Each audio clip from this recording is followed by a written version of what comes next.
Hello everyone, my name is Abu Sufyan Akhtar. In this video, we will be understanding the binary search algorithm. So let's get started. Today's agenda is introduction. In introduction, we will be covering what is binary search and what are the prerequisites of the binary search. And then we will be discussing the working of the algorithm with an example. Then later, the iterative versus the recursive approach. We will be discussing the differences between the iterative and the recursive approach. Then we will be understanding the iterative pseudocode as well as the recursive pseudocode. And finally, we will be understanding the complexity analysis, both the time complexity as well as the space complexity. So introduction, what is binary search? Binary search is a searching algorithm that finds an item in a sorted list by repeatedly dividing the list in half until the item is found. So basically, the binary search is a searching algorithm, and that uses the principle of divide and conquer. And at every step, it divides the array into half until the element is found. And there must be two conditions satisfied to use the binary search. The first condition is the list must be sorted, either ascending or descending. If the list is not sorted, then we cannot apply the binary search. And the second condition is the data should allow for direct access to any element. For example, arrays not linked lists. This means that in arrays, we can use each element with its respective index. But in case of the linked list, we have to traverse each and every node. So the accessing the element in array is faster compared to the linked list. So these are the two conditions. And next, we will be discussing about the working of the algorithm, like how this algorithm works. There are two cases. The first case is our key element, that is the searching element, is present in the array. The array contains the 8 elements, and the starting index will be 0 and the end index will be 7. So we will be using the two pointers, that is the start index and end index. At every iteration, we will be calculating the mid value. And initially, the start index will point to the first index, that is 0, and the end index will point to the last index, that is 7. And we will be calculating this mid value, and we are only considering the floor value.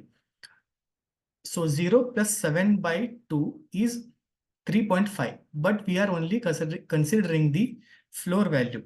So the array of mid, that is the array of 3. At third index, this 45 element is present. So 45 is less than 67, our key element. So skip the first half of the array. That is from index 0 to the third index. We will be skipping this part. And we will be changing only the start index to mid plus 1. That is 3 plus 1 equals 4. Notice that in the second iteration, the start index gets changed to 4 and the end index will remain same. In the second index, we will not be using this left part of the array. We will be considering only the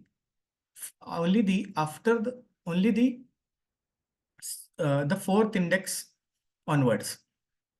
And again calculate the mid value, that is 4 plus 7 by 2, which is equals to 11 by 2. And as a result, we will get 5.5, but we will considering only the floor value. So the array of 5 will contain 78. 78 is greater than 67. So we will be skipping the second half array, that is this array, this subarray, the 78, 90 and 100.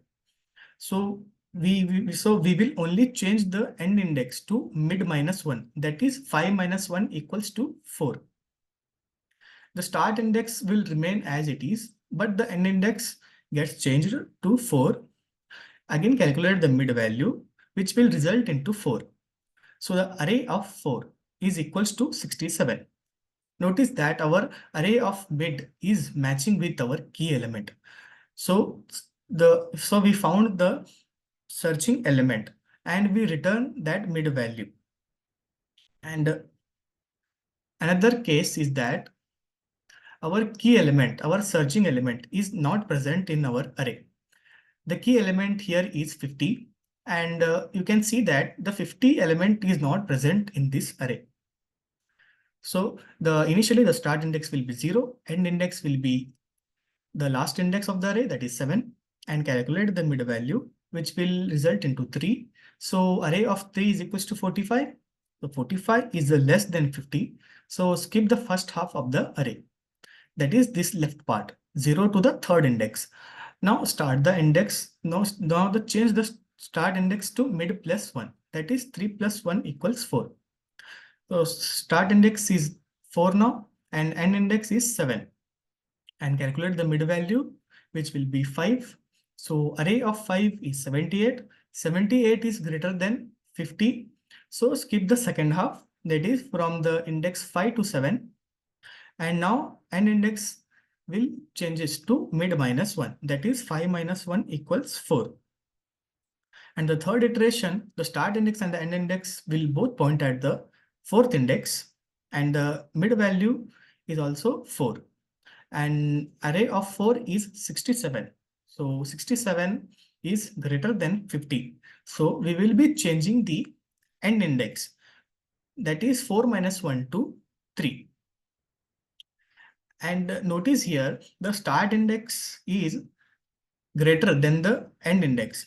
So it is the stopping condition, which means that our search element, that is 50, is not present in this array.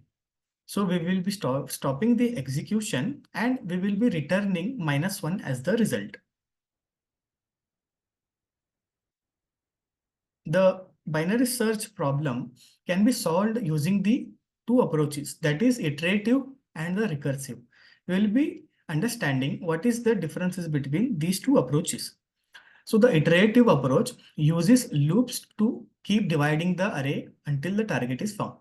It uses the loops for dividing the array, and it is efficient in terms of the memory because we are not at all using any extra space here.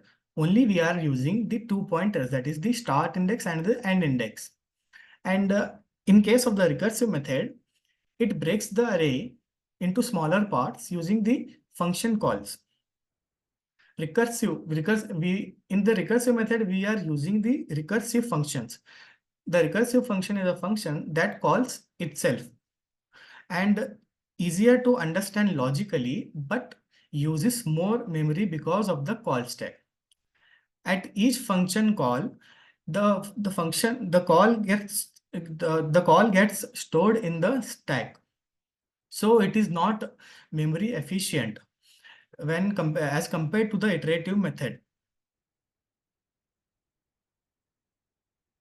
Now we will be understanding the iterative pseudocode. The function accepts the array and the key.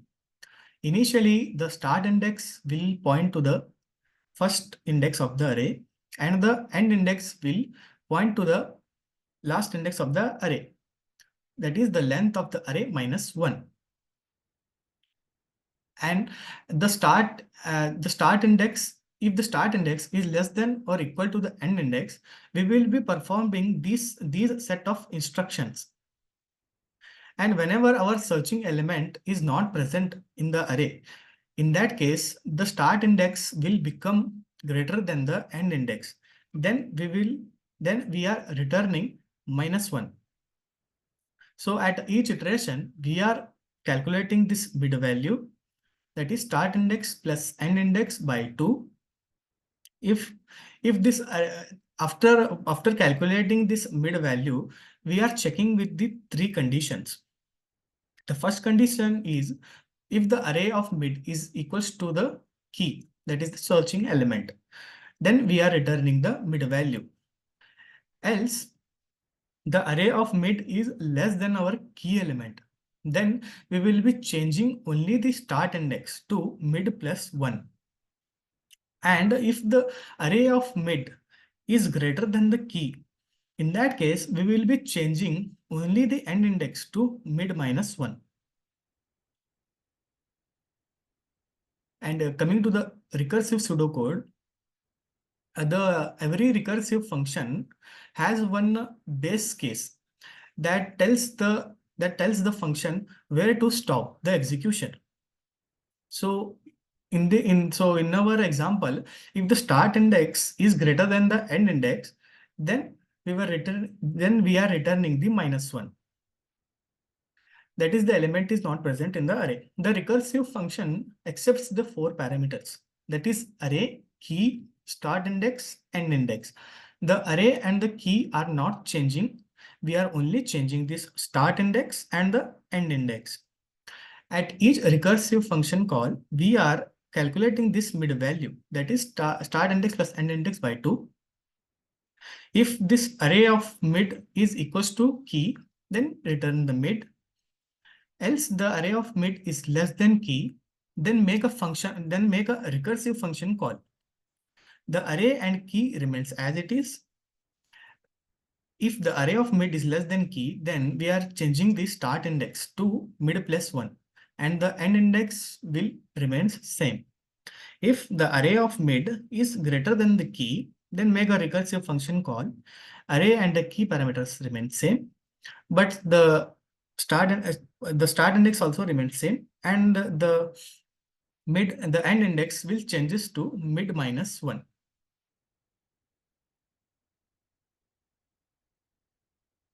Now coming to complexity analysis. First, we will be discussing the time complexity. So in order to analyze an problem, so we need to find the basic unit of the computation. That is the basic operation needed to complete a given task. So in our example, this binary search, at every iteration, we are comparing our array of mid value with our key. So the basic operation here is the comparison. So the minimum number of comparison which leads to the best case, and the maximum number of comparisons which leads to the worst case. Obviously, the minimum number of comparisons is less than the maximum number of comparison. This is the reason the minimum number of comparison is called as the best case and the maximum number of comparison is called as the worst case.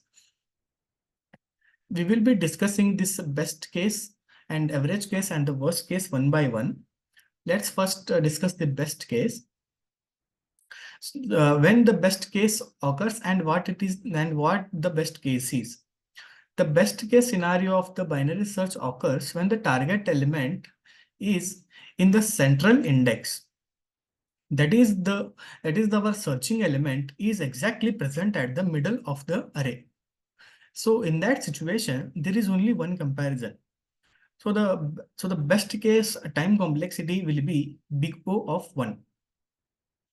And in the average case, the average case arises when the target element is present in some location other than the central index or extremities.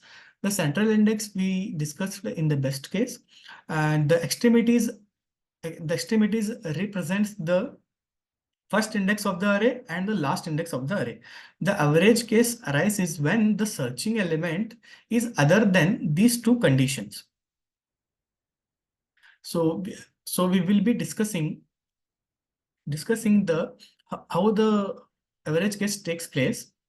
Initially, the length of the array is n, and at the first iteration, we are dividing the array into 2 halves, that is n by 2. We will be getting this n by 2 as a result. And in the second iteration, we are further dividing the first iteration array into again 2 halves, that is n by 2 from the first iteration, and in the second iteration again we are dividing by 2.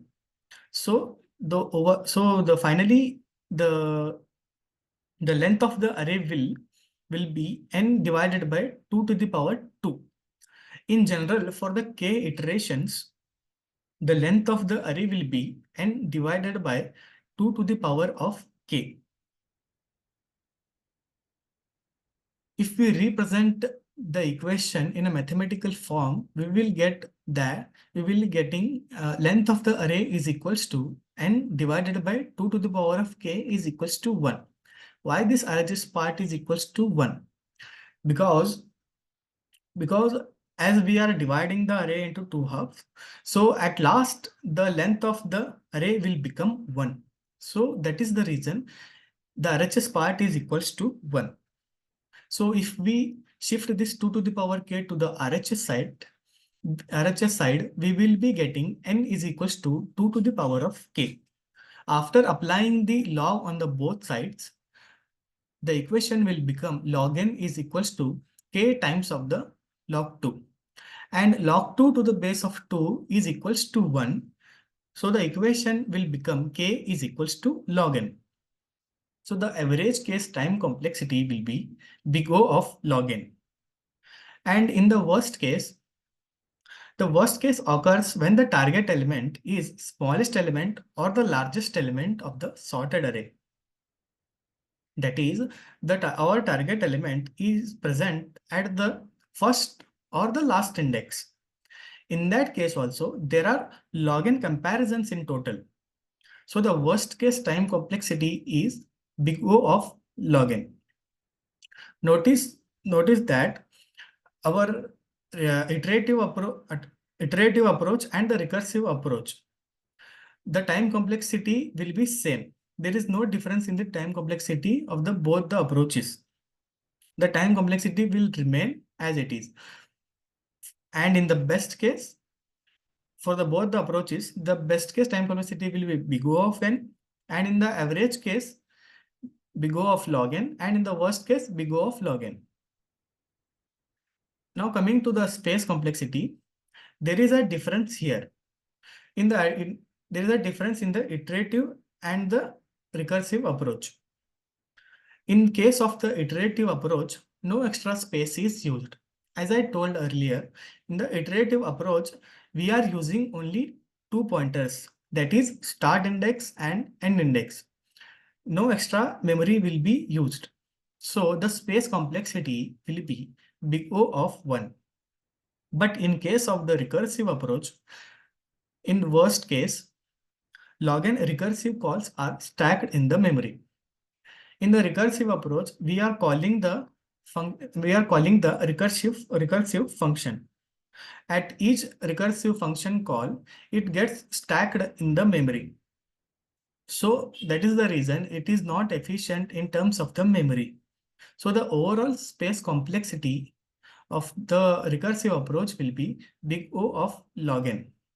So in terms of the time complexity, there is no difference between both the approaches, but there is a difference between space complexities. I hope I understood the concepts clearly, and thank you for the Next Wave team for giving me the opportunity to explain on this topic. Thank you.